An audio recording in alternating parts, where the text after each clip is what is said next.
Le baromètre. Le baromètre sur mazlek.net, c'est le miroir de ceux qui font et défendent la société au Gabon et dans le reste du monde. Sont en hausse sur mazlek.net. Agence gabonaise de presse, AGP. Cette maison de communication et d'information s'est distinguée lors des festivités récentes de son 53e anniversaire en immortalisant l'un de ses braves anciens employés, Feu Samson Ebankili, dont le patronyme a été choisi comme nom de baptême de son studio multimédia mis en service dans le cadre de la migration de cette maison de presse de la traditionnelle dépêche et photo vers le tout numérique. Samson Ebankili, journaliste émérite, auteur de plusieurs œuvres littéraires sur le journalisme, a notamment été le premier président de l'Union de la presse francophone, UPF, section Gabon.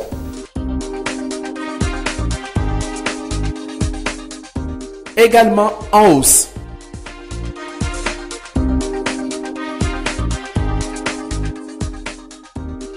Syndicat national des agents de l'assistance aéroportuaire.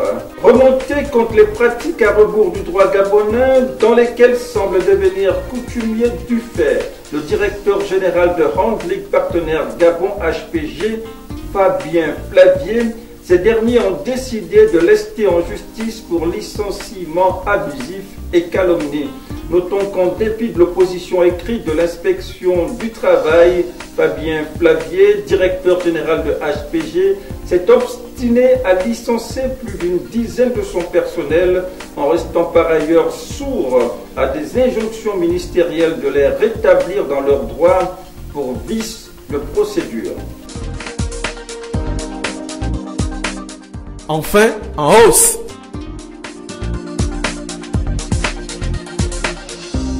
La commission des finances de l'Assemblée nationale. Ce pan du Parlement gabonais vient de surseoir au projet initial de la loi des finances 2020, attribuant une ligne budgétaire de 13 milliards de francs CFA à la société Transpub, rejet motivé au motif d'absence de personnalité juridique.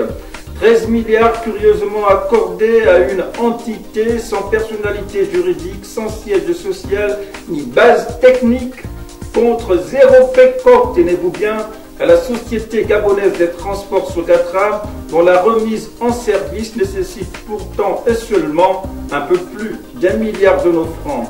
Les responsables de Transpub, pris dans la tourmente de l'opération de lutte anticorruption Scorpion, sont priés de justifier la viabilité de ce projet dans les meilleurs délais.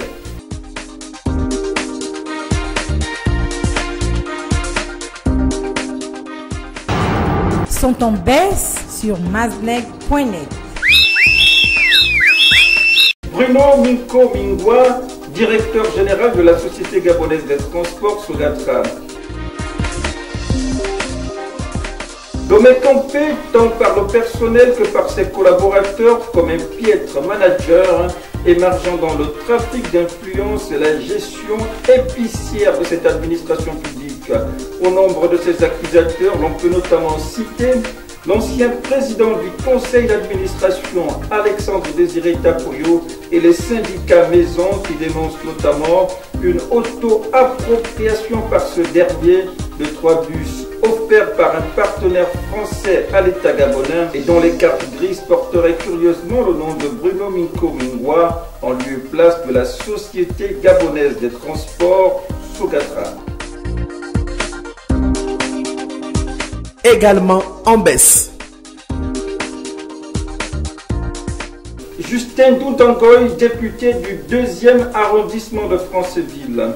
Au creux de la vague de sa trajectoire politique, cet élu national est dans la tourmente face à la déchéance prochaine de son immunité parlementaire au nom des présomptions de détournement de fonds à grande échelle qui éclaboussent les proches de Brice Lacruche Alianga, dont il figure parmi les membres du dernier carré.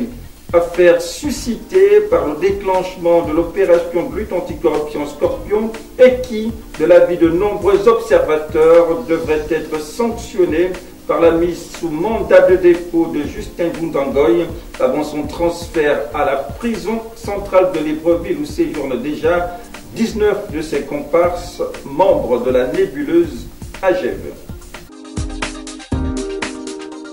Enfin, en baisse. Gintu Badama, président du parti d'opposition Les Démocrates.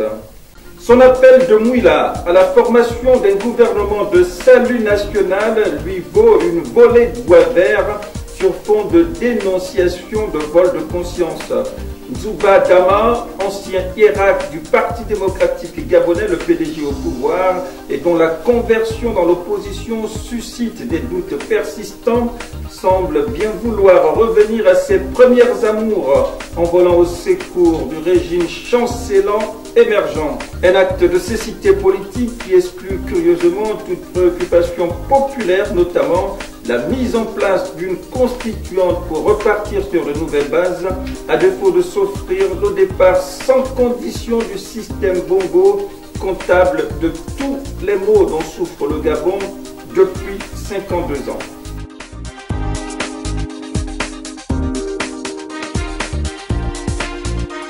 C'était le baromètre sur la web radio du site d'information mazleg.net. L'info du Gabon en un clic, c'est sur www.mazleg.net.